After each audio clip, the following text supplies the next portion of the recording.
आज हम आप लोगों को ऐसे क्वेश्चन बताएंगे जो टीजीटी पीजीटी बायोलॉजी में बार बार पूछे जाते हैं अथवा कई बार पूछे जा चुके हैं। चलिए शुरू करते हैं। पहला क्वेश्चन है प्लाज्मिड्स हैं। प्लाज्मिड्स क्या हैं? 4 ऑप्शन दिए गए हैं। ये क्वेश्चन टीजीटी बायोलॉजी में 2002, 2005 और 2013 में पूछा गया, यानी 3 बार ये क्वेश्चन आ चुका है। इसका आंसर होगा बी, जीवाणुओं में गुणसूत्रों के अतिरिक्त पाया जाने वाला आनुवंशिक पदार्थ प्लाज्मिड्स होता है। तो प्लाज्मिड क्या हुआ? जो प्रोकैरियोटिक जीव होते हैं उसमें जो केंद्रक में डीएनए पाया जाता है उसके अतिरिक्त पाया जाने वाला आनुवंशिक पदार्थ यानी एक्स्ट्रा क्रोमोसोमल जेनेटिक मटेरियल होता है प्लाज्मिड्स, और इनमें स्वद्विगुणन की क्षमता नहीं होती है। और जीवाणु में विभिन्न प्रकार के प्लाज्मिड पाए जाते हैं, अलग अलग तरीके के प्लाज्मिड पाए जाते हैं। आजकल जीन इंजीनियरिंग में इनका उपयोग वेक्टर के रूप में किया जाता है, यानी प्लाज्मिड का उपयोग कहाँ करते हैं? जेनेटिक इंजीनियरिंग में वेक्टर के रूप में इनका प्रयोग किया जाता है। नेक्स्ट क्वेश्चन है निम्नलिखित में से किसका जेनेटिक पदार्थ आरएनए होता है? 4 ऑप्शन दिए गए हैं। इसमें से किसका जेनेटिक पदार्थ आरएनए होता है? ये क्वेश्चन पीजीटी में 2 बार पहले पूछा जा चुका है, 2004 और 2013 में। इसका आंसर होगा सी, एचआईवी। एचआईवी का जेनेटिक पदार्थ आरएनए होता है। बताते चलें कि एचआईवी एक रेट्रोवायरस है और एचआईवी से क्या होता है? एड्स नामक बीमारी हो जाती है जिसमें प्रतिरोधक क्षमता कमजोर हो जाती है शरीर की। और इसका जेनेटिक पदार्थ एक सूत्री आरएनए होता है। जेनेटिक पदार्थ क्या है? सिंगल स्टैंडर्ड आरएनए होता है। जबकि जो बैक्टीरियोफेज वायरस है, बैक्टीरियोफेज वायरसों में जेनेटिक पदार्थ डीएनए और कभी कभी आरएनए भी पाया जाता है। नेक्स्ट क्वेश्चन है प्लाज्मिड जो ड्रग प्रतिरोध उत्पन्न करता है कहलाता है। ऐसा प्लाज्मिड जो ड्रग प्रतिरोध उत्पन्न करता है क्या कहलाता है?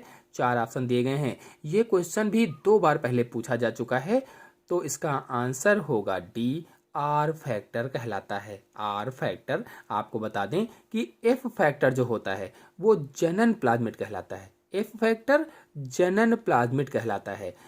टी आई जो प्लाज्मिड होता है ट्यूबर प्रेरित करने वाले प्लाज्मिड होते हैं। काल फैक्टर जो होते हैं ये विष उत्पन्न करने वाले प्लाज्मिड, काल फैक्टर विष उत्पन्न करने वाले होते हैं। और आर फैक्टर जो होते हैं ये एंटीबायोटिक औषधियों से प्रतिरोधकता प्रदान करने वाले प्लाज्मिड होते हैं। नेक्स्ट क्वेश्चन है जीवाणुओं में श्वसन क्रिया का स्थान होता है। जो जीवाणु होते हैं इसमें श्वसन क्रिया का स्थान क्या होता है? ये प्रश्न भी कई बार पहले पूछा जा चुका है। टीजीटी की अगर बात की जाए तो 1999 में आया, 2010 में पूछा गया। और अगर पीजीटी की बात की जाए तो यही क्वेश्चन 2004 में उसमें भी पूछा गया था। इंपॉर्टेंट क्वेश्चन है जीवाणुओं में श्वसन क्रिया का स्थान होता है। आंसर सही होगा इसमें सी, मीसोसोम होता है। बता दें कि जीवाणुओं में श्वसन क्रिया मीसोसोम पर होती है। क्यों? तो क्योंकि मीसोसोम में इससे संबंधित एंजाइम पाए जाते हैं, इसलिए वहां पर श्वसन क्रिया होती है। और मीसोसोम प्लाज्मा मेम्ब्रेन के फैलाव से बनता है। कैसे बनता है ये? जब प्लाज्मा मेम्ब्रेन का प्रसार होता है, फैलाव होता है, तो मीसोसोम का निर्माण होता है। बता दें यदि आप लोग जीवाणुओं में श्वसन क्रिया पर वीडियो देखना चाहते हैं तो मेरे चैनल में फुल वीडियो अपलोडेड है जीवाणुओं में श्वसन पर। आप लोग जाकर के डिटेल से जानकारी प्राप्त कर सकते हैं। नेक्स्ट क्वेश्चन है क्रूसीफर में श्वेत रस्ट उत्पन्न होता है। जो क्रूसीफर्स होते हैं उनमें श्वेत रस्ट किसके द्वारा उत्पन्न होता है? ये क्वेश्चन भी कई बार पूछा गया है। टीजीटी की अगर बात की जाए तो 1999 और 2013 में ये प्रश्न पूछा गया है।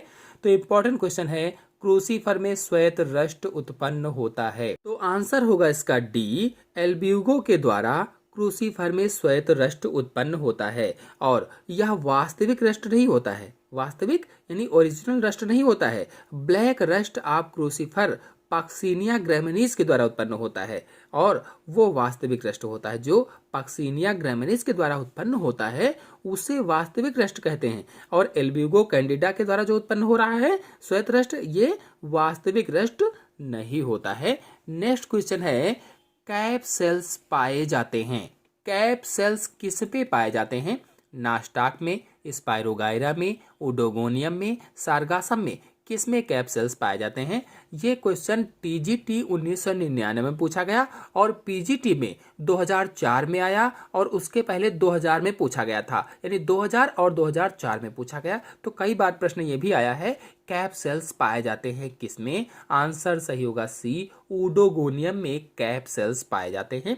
बताते चले कि ऊडोगोनियम तंतुवत अशाखित होता है, तंतु जैसा होता है और ये अशाखित होता है, इसमें शाखाएं नहीं होती हैं। इसमें कुछ कोशिकाओं की बनी तिर्यक पट्टी पाई जाती हैं और ये कोशिका विभाजन के बाद एक टोपी जैसी संरचना बनाती है। उसी टोपी जैसी संरचना को एपिकल कैप कहा जाता है। टोपी जैसी संरचना को क्या कहते हैं? एपिकल कैप कहते हैं। और इस तरह के जो कैप बनते हैं, कैप बनाने वाली कोशा को कैप कोशा कहा जाता है या कैप सेल कहा जाता है। तो इन पर भी प्रश्न बन सकते हैं। मैंने पिछले वीडियो में आपको बताया था कई सारे इन पर प्रश्न बने हुए हैं और पूछे भी गए हैं। तो ये सारे जो हम बता रहे हैं डिटेल, आप ये भी ध्यान देते चलेंगे। नेक्स्ट क्वेश्चन है, सहायक अच्छे सूचक हैं। सहायक किसके अच्छे सूचक हैं? ये क्वेश्चन टीजीटी 2013 में पूछा गया और पीजीटी में 2000 में आया और इसके बाद 2003 में पूछा गया। तो कई बार प्रश्न आ चुका है सहायक अच्छे सूचक हैं।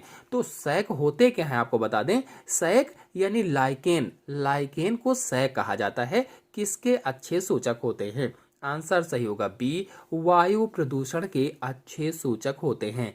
जो सहायक हैं या जो लाइकेन हैं, ये वायु प्रदूषण के अच्छे सूचक हैं और प्रदूषित वातावरण यानी पॉल्यूटेड इन्वायरमेंट में तेजी से नष्ट होने लगते हैं। किस तरह से सूचना देते हैं?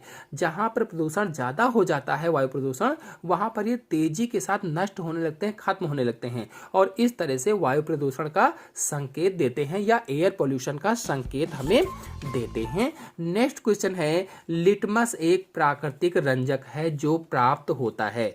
ये प्राकृतिक रंजक है, ये किससे प्राप्त होता है? शैवाल से, कवक से, लाइकेज से, काई से, किससे प्राप्त होगा?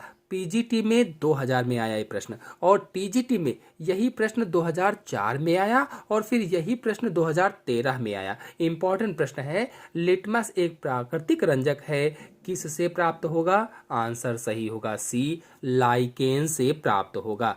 बता दें कि प्राकृतिक रूप से जो प्राप्त लिटमस है, इसका स्रोत क्या है? तो ये रोसेला वंश के लाइकेन से प्राप्त होता है। रोसेला वंश के जो लाइकेन होते हैं उनसे प्राकृतिक रूप से लिटमस प्राप्त किया जाता है। और लिटमस है क्या? तो ये एक रंजक होता है, एक पिगमेंट कह लीजिए होता है, जिसका उपयोग रासायनिक पदार्थों का पीएच ज्ञात करने के लिए सूचक के रूप में किया जाता है। कहाँ पर करते हैं इसका उपयोग? रासायनिक पदार्थों का पीएच ज्ञात करने के लिए सूचक के रूप में इसका प्रयोग किया जाता है। नेक्स्ट क्वेश्चन है, अगार अगार का महत्वपूर्ण स्रोत है। जो अगार अगार है इसका महत्वपूर्ण स्रोत क्या है? ये क्वेश्चन पीजीटी 2000 में पूछा गया और पीजीटी में 2010 में पूछा गया और फिर टीजीटी 2005 में पूछा गया। कई बार प्रश्न आया है। इसका आंसर होगा बी, लाल शैवाल। अगार अगार का महत्वपूर्ण स्रोत क्या है? लाल शैवाल होते हैं, रेड एल्गी होते हैं। बता दें कि अगार अगार एक पॉलीसैकेराइड होता है। क्या है?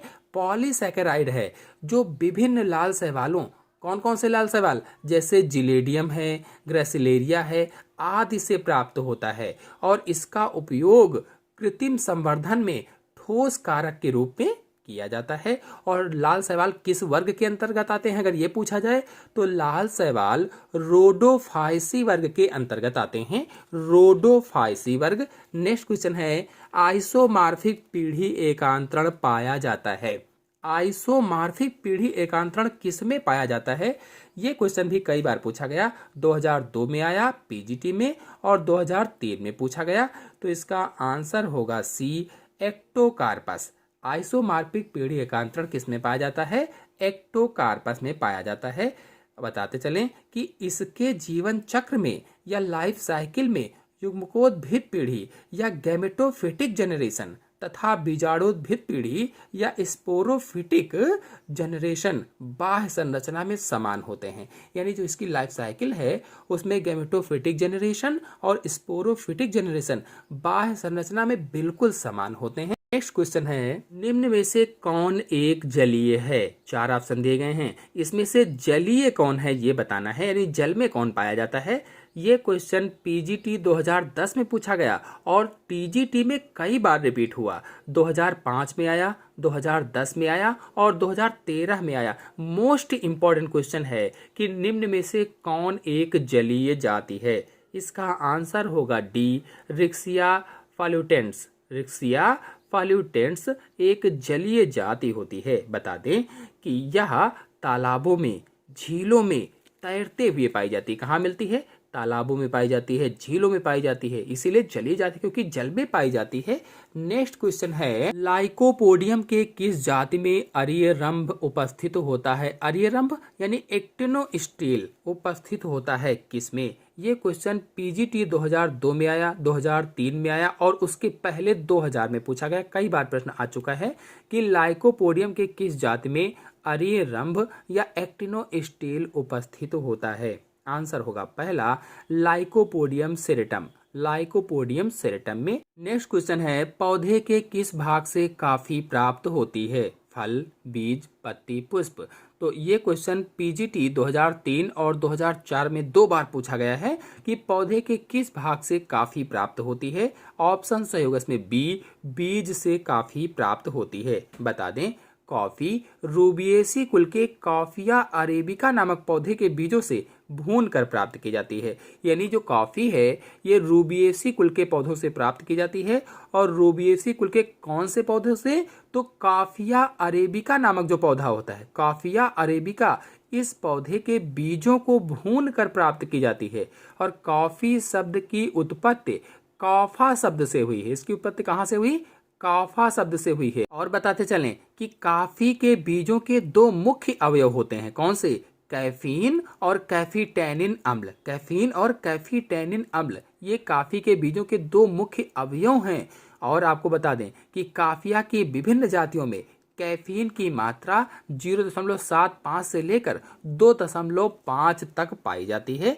नेक्स्ट क्वेश्चन है, आड़ू का वानस्पतिक नाम क्या है? आड़ू का वानस्पतिक नाम क्या है बताना है। ये क्वेश्चन भी कई बार पूछा गया, 2004 में आया, 2013 में आया कि आड़ू का वानस्पतिक नाम क्या है। आंसर सही होगा इसमें D, Prunus persica. Prunus persica आड़ू का वानस्पतिक नाम होता है। और इसका कुल पूछा जाता तो कुल रोजेसी है, रोजेसी कुल का पौधा होता है और इसका फल खाने योग्य होता है। नेक्स्ट क्वेश्चन है, आवृत बीजी पौधों का नर युग्मकोद्भिद होता है। जो आवृत बीजी पौधे होते हैं इनका नर युग्मकोद्भिद होता है क्या? 4 ऑप्शन दिए गए हैं। ये क्वेश्चन 2 बार पूछा गया, पीजीटी में 2002 और 2003 में आया। आंसर सही होगा सी, परागकण। जो परागकण होते हैं, पॉलन ग्रेन्स होते हैं, ये आवृत बीजी पौधों का नर युग्मकोद्भिद होता है। यदि आप लोग परागण अथवा पॉलिनेशन पर पूरी जानकारी चाहते हैं, चाहे वो जल परागण हो, वायु परागण हो, कीट परागण हो, जंतु परागण हो, सभी पर फुल वीडियो मेरे चैनल में अपलोडेड है। चित्र सहित समझाया हुआ है, एक बार में ही आपको समझ में आ जाएगा। आप लोग चैनल पर जाकर के देख सकते हैं। नेक्स्ट क्वेश्चन है, क्लिस्टोगैमी एक अवस्था है जहाँ। क्लिस्टोगैमी एक अवस्था है जहां पर क्या होता है, क्या आवश्यक है। यह क्वेश्चन 2 बार पूछा गया, 2002 और 2003 में। इसका आंसर होगा बी, स्वपरागण आवश्यक होता है। यहाँ पर क्या होगा? स्वपरागण आवश्यक होता है। तो कुछ द्विलिंगी पुष्प होते हैं। द्विलिंगी पुष्प कौन से? जिनमें नर और मादा दोनों अंग पाए जाते हैं, द्विलिंगी पुष्प कहलाते हैं। तो कुछ ऐसे पुष्प जो द्विलिंगी होते हैं कभी नहीं खिलते हैं और कुछ ऐसे होते हैं जो कभी नहीं खिलते हैं, ये बताया मैंने। और इन पुष्पों को निम्नलिखित पुष्प कहा जाता है। जो कभी नहीं खिलते हैं और द्विलिंगी हैं उन्हें क्या कहा जाता है? निम्नलिखित पुष्प कहा जाता है, अथवा उसे ही क्लिस्टोगैमस पुष्प कहते हैं। निम्नलिखित या क्लिस्टोगैमस पुष्प कहा जाता है। और ऐसे पुष्पों में बंद अवस्था में ही परागकोश फट जाते हैं, यानी पुष्प बंद रहते हैं और बंद अवस्था में ही परागकोश जो होते हैं वो फट जाते हैं। अब जब परागकोश फटेगा तो क्या होगा कि उसमें से परागकण निकलेंगे और परागकण निकल करके पुष्प के वर्तिकाग्र पर बिखर जाएंगे। अब बिखरेंगे तो इस प्रकार से परागण हो जाएगा, यानी सेल्फ पॉलिनेशन हो जाएगा, या कह लीजिए कि स्वपरागण हो जाएगा। नेक्स्ट क्वेश्चन है, ग्लाइकोलिसिस का अंतिम उत्पाद होता है। ग्लाइकोलिसिस का अंतिम उत्पाद क्या है? 4 ऑप्शन दिए गए हैं। ये क्वेश्चन कई बार पूछा गया टीजीटी में, 2002 में आया, 2005 में आया और 2013 में पूछा गया। मोस्ट इंपॉर्टेंट क्वेश्चन है कि ग्लाइकोलिसिस का अंतिम उत्पाद होता है क्या? आंसर होगा इसमें पहला, पायरुविक अम्ल ग्लाइकोलिसिस का अंतिम उत्पाद होता है।